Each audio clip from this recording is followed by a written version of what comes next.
But as a shocked and saddened industry was reminded this week, many productions still use guns, real guns, when filming.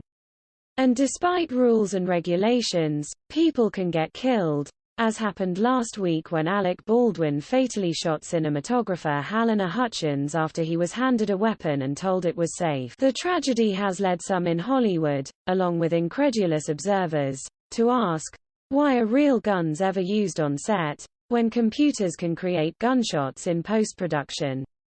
Isn't even the smallest risk unacceptable? For Alexi Hawley, it is. Any risk is too much risk, the executive producer of ABC's police drama, The Rookie, announced in a staff memo Friday, saying the events in New Mexico had shaken us all. There will be no more live weapons on the show, he wrote in a note, first reported by The Hollywood Reporter and confirmed by the Associated Press. Instead, he said, the policy would be to use replica guns, which use pellets and not bullets, with muzzle flashes added in post-production. The director of the popular Kate Winslet drama, Mayor of Easttown, Craig Zobel, called for the entire industry to follow suit and said gunshots on that show were added after filming, even though on previous productions he has used live rounds. There's no reason to have guns loaded with blanks or anything on set anymore, Zobel wrote on Twitter. Should just be fully outlawed. There's computers now. The gunshots on Mayor of Easttown are all digital. You can probably tell, but who cares? It's an unnecessary. Bill Dill, a cinematographer who taught Hutchins, a rising star in her field, at the American Film Institute, expressed disgust in an interview over the archaic practice of using real guns with blanks in them, when we have readily available and inexpensive computer graphics. Dill, whose credits include The 5 Heartbeats and Dancing in September, said there was added danger from real guns because people are working long hours on films and are exhausted. There's no excuse for using live weapons, he said. A petition was launched over the weekend on change.org for real guns to be banned from production sets. There is no excuse for something like this to happen in the 21st century, it said of the tragedy. This isn't the early 90s, when Brandon Lee was killed in the same manner. Change needs to happen before additional talented lives are lost. Lee, the actor son of martial arts legend Bruce Lee, was killed in 1993 by a makeshift bullet left in a prop gun after a preview. The petition appealed to Baldwin directly to use his power and influence in the industry and promote Halyna's law, which would ban the use of real firearms on set.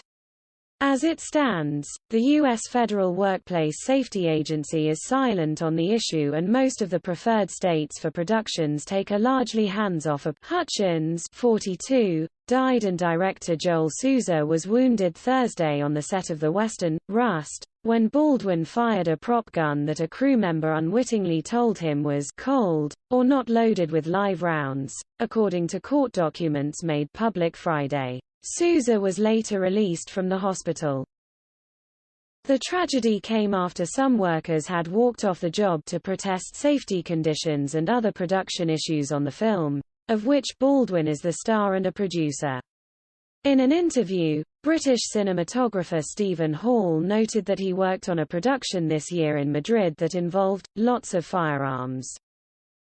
We were encouraged not to use blanks, but to rely on visual effects in post-production, to create whatever effect we wanted from a particular firearm, with the actor miming the recoil from the gun, and it works very well, he said. He noted, though, that special effects add costs to a production's budget. So it's easier and perhaps more economic to actually discharge your weapon on set using a blank, said Hall, a veteran cinematographer who has worked on films like Fury and Thor: The Dark World. But, he said, the problem with blanks is, of course, something is amiss. Besides financial concerns, why else would real guns be seen as preferable?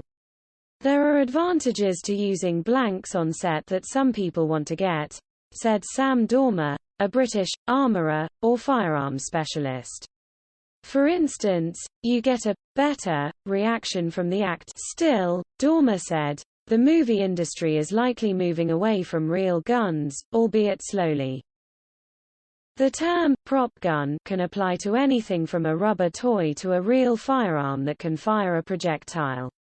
If it's used for firing, even blanks, it's considered a real gun. A blank is a cartridge that contains gunpowder but no bullet. Still, it can hurt or even kill someone who is close by, according to the Actors' Equity Association. That's why many are calling to ban blanks as well, and use disabled or replica guns. Really, there is no good reason in this day to have blanks on set, director Liz Garbus wrote on Twitter. CGI can make the gun seem real, and if you don't have the budget for the CGI, then don't shoot the scene. Broadway actor and playwright Harvey Fierstein wrote that the tragedy certainly made him wonder why Hollywood wasn't leaning more on special effects. Why, with all of the Hollywood magic available, are they still firing off gunpowder? They know that they are going to goose up the gunshots in post-production, he wrote on Facebook. Why chance an accident in the first place? But he also said the death raised even broader questions. With all of that Hollywood talent and imagination, are we still writing stories about shooting one another? He asked. Do we really have nothing better to spend millions of dollars on than the glamorization of gun battles?